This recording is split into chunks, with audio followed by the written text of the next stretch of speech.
Selamat pagi jemaat sekalian. Semoga kita semua ada dalam keadaan baik pada pagi hari ini di dalam kasih dan pimpinan Tuhan.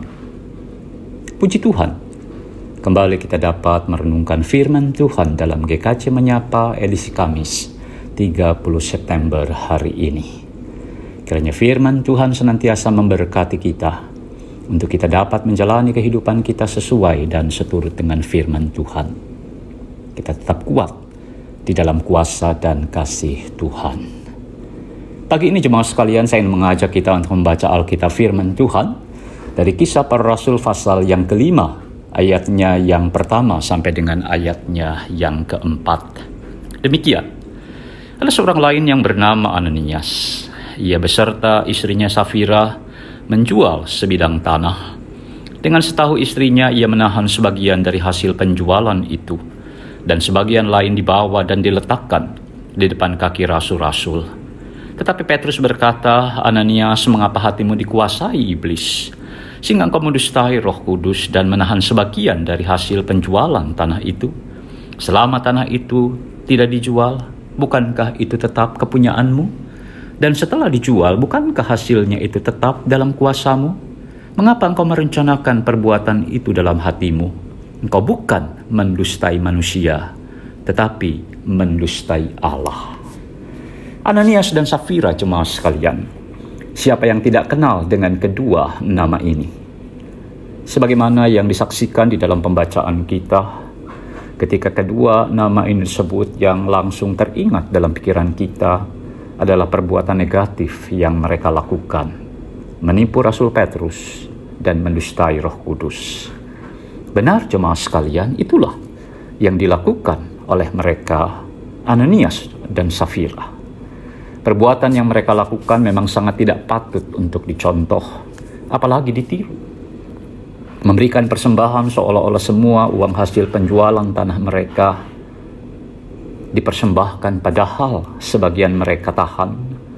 Akibatnya sangat mengerikan. Mereka dihukum mati oleh Tuhan dengan kematian. Tetapi benarkah jemaat sekalian bicara tentang Ananias dan Safira melulu kita bicara tentang perbuatan mereka yang negatif? Apakah tidak ada yang baik, yang positif, yang bisa kita lihat di dalam diri keduanya? Karena kalau kita coba pelajari lebih jauh jemaat sekalian, sesungguhnya ada yang baik yang bisa kita ambil dan jadikan contoh dari kehidupan Ananias dan Safira. Apa itu jemaat sekalian? Kekompakan mereka sebagai suami dan istri. Ya, kekompakan mereka. Ananias dan Safira adalah pasangan suami istri yang sangat kompak. Apa yang mereka lakukan memang salah. Mereka kompak untuk hal yang negatif dan tidak terpuji. Tetapi bahwa mereka adalah pasangan suami istri yang kompak, ini adalah hal yang patut kita apresiasi dan jadikan contoh.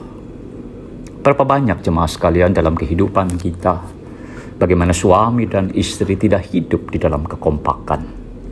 Bagaimana sebagai suami dan istri tidak bisa kompak satu dengan yang lain.